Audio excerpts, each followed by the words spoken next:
अस्सलाम वालेकुम students, welcome to the biology class. आज हम क्लास 9 के चैप्टर नंबर 1 का न्यू टॉपिक स्टार्ट करने जा रहे हैं और वो टॉपिक है करियर्स इन बायोलॉजी। यानी कि बायोलॉजी को स्टडी करके आप कौन कौन सा करियर चूज़ कर सकते हैं, किस किस करियर में आप एज अ प्रोफेशनलिस्ट जा सकते हैं।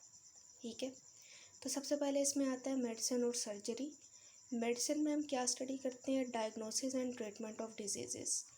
डायग्नोसिस ऑफ डिज़ीज़ का मतलब होता है कि कोई भी बॉडी में अगर अनहेल्दी सिचुएशन नज़र आ रही है, कोई भी सिम्टम्स ऐसी नज़र आ रही हैं, अलामात ऐसी नज़र आ रही हैं जो कि आपकी बॉडी को डिस्टर्ब कर रही हैं। ठीक है, तो आप डॉक्टर के पास जब जाते हैं तो वो आपको डायग्नोसिस उसका करता है।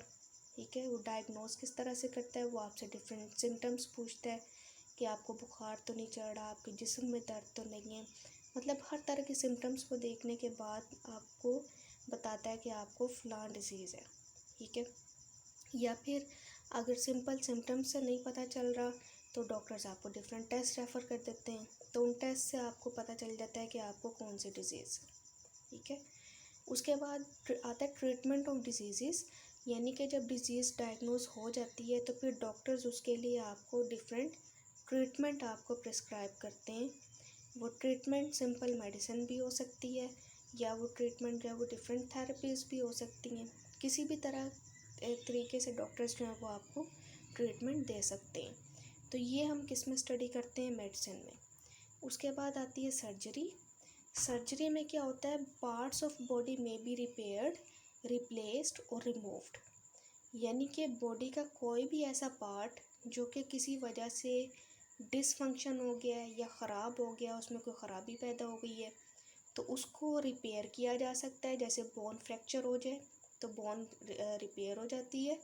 रिप्लेस कैसे किया जाता है कि जैसे अगर किडनी फेल हो जाए, ठीक है, या लिवर आपका काम करना छोड़ गया है, तो किडनी ट्रांसप्लांटेशन या लिवर ट्रांसप्लांटेशन कर दी जाती है, जिसमें क्या होता है कि एक डोनर से हेल्दी किडनी या लिवर जो है वो ट्रांसप्लांट कर लिया जाता है।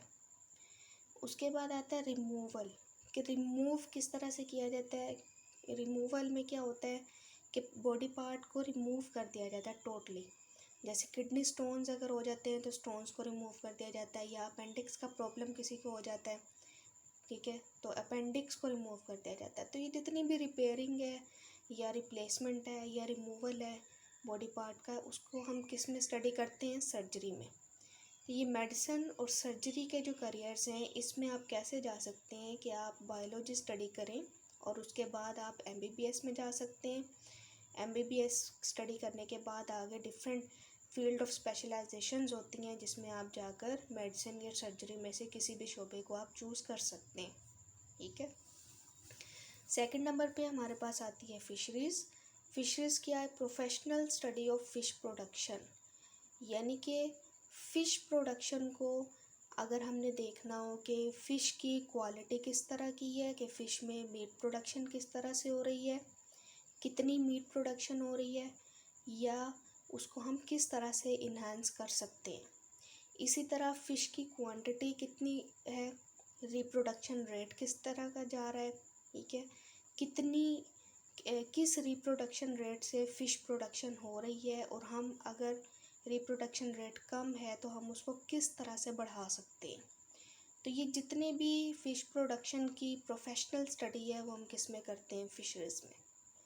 और फ़िशरीज़ में आप किस तरह से जा सकते हैं? फ़िशरीज़ में सेम चीज़ है कि आप बायोलॉजी को as a major subject choose करके आप फ़िशरीज़ में आगे मास्टर्स कर सकते हैं। ठीक है, इसके अलावा ये है कि गवर्नमेंट में हमारे जो पाकिस्तान में डिफरेंट ऐसे इदारे हैं जहाँ पे फ़िशरीज़ के लिए जो प्रोफेशनल्स हैं वो हायर किए हुए, एम्प्लॉय किए हुए हैं, जो कि फ़िश की क्वालिटी और क्वांटिटी के लिए काम कर रहे हैं। ठीक है, उसके बाद इसमें आता है एग्रीकल्चर। एग्रीकल्चर में क्या स्टडी करते हैं? फूड क्रॉप्स एंड एनिमल्स के बारे में। यानी कि वो सोर्सेज ऑफ फूड जिसमें फूड क्रॉप्स आती हैं और जिसमें एनिमल्स आते हैं। जैसे अगर क्रॉप्स हैं, फसलें वगैरह हैं, फसलों की बेटरमेंट के लिए हम क्या कर सकते हैं, ठीक है, कि वो सही तरीके से ग्रो करें।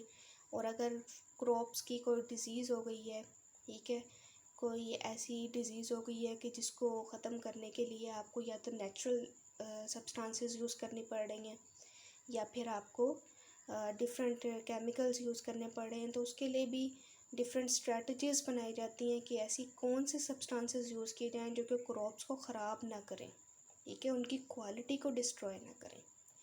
और इसके अलावा कोई भी कौन कौन से पेस्टिसाइड्स यूज़ किए जाएँ, कौन से फंजीसाइड्स यूज़ किए जाएँ जो कि क्रॉप्स के जो पेस्ट होते हैं, जो कीड़े हो जाते हैं फसलों पे, उनको किस तरह से किल किया जाए, कौन से ऐसे पेस्टिसाइड्स यूज़ किए जाएँ, ठीक है, जो कि सिर्फ उन पेस्ट को किल करें, ना कि हमारी क्रॉप्स को ख़राब करें, ठीक है।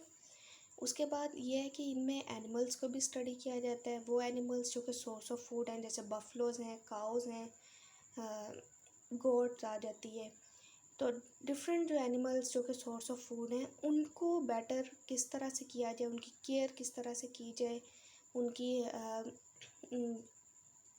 जो फूड सोर्स है, जो मीट प्रोडक्शन हो रही है या मिल्क प्रोडक्शन हो रही है, उसको किस तरह से इन्हांस किया जाए, ठीक है। तो डिफरेंट हर तरीके से आपने जब फूड क्रॉप्स और एनिमल्स जो कि सोर्स ऑफ फूड हैं उनकी बेटरमेंट के लिए काम करना है, तो वो हम किस में स्टडी करते हैं, एग्रीकल्चर में। और इसमें भी यही है कि आप बैचलर की डिग्री के बाद आप एग्रीकल्चर की किसी भी फील्ड में जा सकते हैं और आप इसको एज अ करियर चूज़ कर सकते हैं। उसके बाद हमारे पास आती है एनिमल हस्बेंड्री। एनिमल हस्बेंड्री क्या है, it is actually a branch of agriculture, कि ये एग्रीकल्चर की ही एक ब्रांच है, ज़राअत की ही एक ब्रांच है, जिसमें क्या किया जाता है, care and breeding of domestic animals, जिसे लाइव स्टॉक कहते हैं, यानी कि कैटल मवेशी जो होते हैं उनकी केयर की जाती है, ठीक है, और उनकी ब्रीडिंग की जाती है। यानी केयर का मतलब ये है कि उन्हें डिफरेंट डिजीज़ से बचाने के लिए डिफरेंट स्ट्रेटजीज़ बनाई जाती हैं कि हर लिहाज से उनको प्रोटेक्शन प्रोवाइड की जाए, ठीक है, उन्हें प्रेजर्वेशन स्ट्रेटजीज़ उन पर अप्लाई की जाती हैं। और इसके अलावा ब्रीडिंग टेक्निक्स क्या होती हैं, ब्रीडिंग का मतलब होता है कि दो जो अलग अलग स्पीशीज़ हैं, ऐसी स्पीशीज़ जो कि दोनों हेल्दी एनिमल्स हैं, उनका आपस में सेक्सुअल कांटेक्ट करवाया जाता है ताकि हमें अच्छे फूड सोर्सेज जो हैं वो मिल सकें, हमें मिल्क प्रोडक्शन जो है वो ज़्यादा से ज़्यादा मिल सके।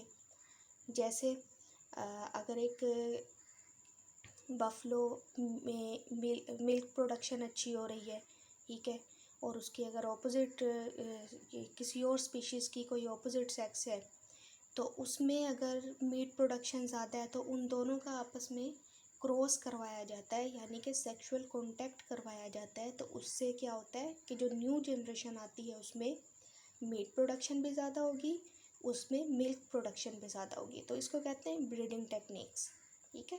तो ये जो केयर और ब्रीडिंग टेक्निक्स होती हैं, ये सारा किस में किया जाता है, एनिमल हस्बेंड्री में।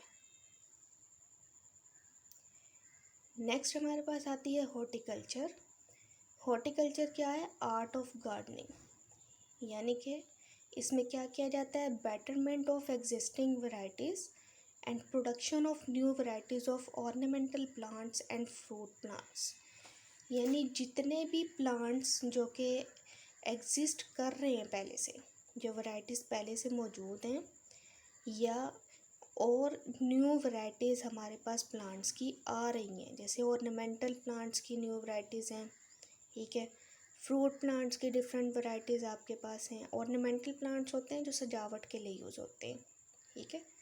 तो इनको हम किस तरह से बेटर बना सकते हैं, इनकी वैरायटीज़ को किस तरह से हम बेटर बनाकर उनकी प्रोडक्शन रेट को इन्हांस कर सकते हैं, तो ये हम किस में स्टडी करते हैं, हॉर्टिकल्चर में। उसके बाद 6 नंबर पे आती है फार्मिंग।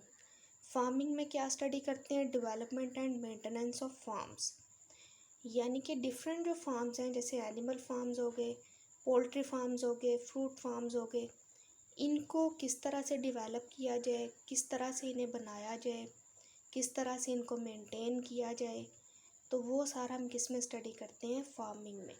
जैसे एनिमल फार्म्स हैं, वहाँ पे क्या होता है कि एनिमल्स की प्रॉपर केयर की जाती है, ब्रीडिंग टेक्निक्स उनके ऊपर अपनाई जाती हैं ताकि उनमें क्या हो, फूड जो है वो उनकी मीट प्रोडक्शन अच्छी हो सके, मिल्क प्रोडक्शन अच्छी हो सके। इसके अलावा उनकी प्रॉपर केयर की जाती है ताकि उनकी स्पीशीज़ को इंडेंजर्ड होने से बचाया जा सके।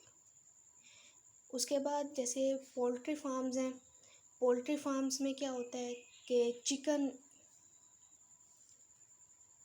पोल्ट्री फार्म्स में क्या होता है कि चिकन वगैरह की जो है प्रॉपर केयर की जाती है, उन्हें इस तरह की फीड उन्हें दी जाती है कि वो इस तरह से उन्हें फीड किया जाता है कि उनमें एग प्रोडक्शन भी अच्छी हो और उनमें मीट प्रोडक्शन भी अच्छी हो। जैसे ब्रॉयलर्स आपने देखे होंगे, तो ये फार्म एनिमल्स हैं। उसके बाद फ्रूट फार्म्स हैं, तो फ्रूट फार्म्स में भी ऐसे ही होता है कि वहाँ पे फ्रूट्स की क्वालिटी को इम्प्रूव किया जाता है, उनकी क्वांटिटी बढ़ाने के लिए डिफरेंट स्ट्रेटजीज़ जो हैं वो बनाई जाती हैं। तो ये जो फार्मिंग की डेवलपमेंट है, ये उसको मेंटेन करना है, ये सारा किस में होता है, फार्मिंग में। तो इसमें भी आप बैचलर्स की डिग्री के बाद आप फील्ड ऑफ स्पेशलाइजेशन चूज़ कर सकते हैं और उसमें आप जा सकते हैं। उसके बाद आती है फॉरेस्ट्री। फॉरेस्ट्री में क्या होता है कि फॉरेस्ट को मेंटेन करना, यानी जितने भी जंगलात जो नेचुरली मौजूद हैं उनको किस तरह से प्रोटेक्शन प्रोवाइड की जाए। और इसके अलावा गवर्नमेंट को डिफरेंट सजेशंस दी जाती हैं कि आप आर्टिफिशियल फॉरेस्ट भी बनाएं ताकि फॉरेस्ट का जो एरिया है अर्थ पे वो बढ़ सके। क्योंकि हमें पता है कि जो फॉरेस्ट होते हैं, जो उनके जितने भी ट्रीज़ वगैरह होते हैं, प्लांट्स होते हैं, ये सब क्या करते हैं, ऑक्सीजन का रेट बढ़ाते हैं और कार्बन डाइऑक्साइड का रेट एयर में से कम करते हैं। तो इसलिए ज़रूरी है कि फ़ॉरेस्ट जो हैं वो ज़्यादा से ज़्यादा लगाए जाएं। उसके बाद आती है बायोटेक्नोलॉजी। तो बायोटेक्नोलॉजी तो हम बहुत डिटेल में पहले भी पढ़ चुके हैं कि व्हाट इज़ बायोटेक्नोलॉजी। बायोटेक्नोलॉजी में क्या होता है, production of useful products through micro organisms, यानी कि वो ऑर्गेनिज़म जो हमें आम आँख से नज़र नहीं आते उन्हें माइक्रो ऑर्गेनिजम्स कहते हैं। तो इन माइक्रो ऑर्गेनिजम्स से हम डिफरेंट यूज़फुल प्रोडक्ट्स किस तरह से बनवा सकते हैं जो कि ह्यूमन बीइंग के लिए यूज़ हो सके, उसको हम क्या कहते हैं कि ये कौन सी फील्ड है, बायोटेक्नोलॉजी। जैसे इंसुलिन प्रोडक्शन की करवाएगी बैक्टीरिया की बॉडी में। इंसुलिन क्या है, इंसुलिन एक हार्मोन है जो कि ह्यूमन बॉडी में प्रोड्यूस होता है, पेंक्रियाज प्रोड्यूस करता है, जो काम ये करता है कि जिस्म में जितनी भी अगर शुगर लेवल इंक्रीज़ हो रहा है तो ये उसको डिक्रीज़ करता है, यानी ग्लूकोज लेवल को ये मेंटेन रखता है। ठीक, अगर किसी वजह से इंसुलिन प्रोडक्शन बॉडी में ना हो या कम हो रही हो या बिल्कुल ख़त्म हो जाए कि बॉडी को इंसुलिन की ज़रूरत है और बॉडी इंसुलिन नहीं बना रही, तो उसके लिए जो डायबिटिक्स पेशेंट्स होते हैं वो क्या करते हैं कि वो इंसुलिन के इंजेक्शन्स लगाते हैं। वो एक्चुअली इंसुलिन के इंजेक्शन्स क्या होते हैं, वो इंसुलिन हार्मोन्स ही होते हैं जो कि बैक्टीरिया के डीएनए में इंसुलिन की जीन इंसर्ट करवा के तो उससे ऑब्टेन की जाती है। ठीक है, तो ये जितने भी करियर्स हैं, आप बैचलर्स की डिग्री के बाद आप इनमें से किसी भी फील्ड में आप एज आ प्रोफेशनलिस्ट वर्क कर सकते हैं। और उसके लिए क्या करना होगा कि आपको बैचलर्स की डिग्री के बाद इनमें से किसी भी फील्ड को आपको चूज़ करके उसमें मास्टर्स करना होगा या आप इसमें स्पेशलाइजेशन में आप आगे जा सकते हैं। होप्स हो आपको आज की वीडियो अच्छी लगी होगी, आपको अच्छे तरीके से आज का लेक्चर समझ आ गया होगा। अगर किसी भी स्टूडेंट को कोई भी प्रॉब्लम हो या कोई भी क्वेश्चन करना हो तो आप मुझसे कमेंट सेक्शन में पूछ सकते हैं। वीडियो अगर अच्छी लगी हो तो उसको लाइक ज़रूर कीजिएगा और चैनल को सब्सक्राइब करना मत भूलिएगा। Thank you so much. अल्लाह हाफिज़।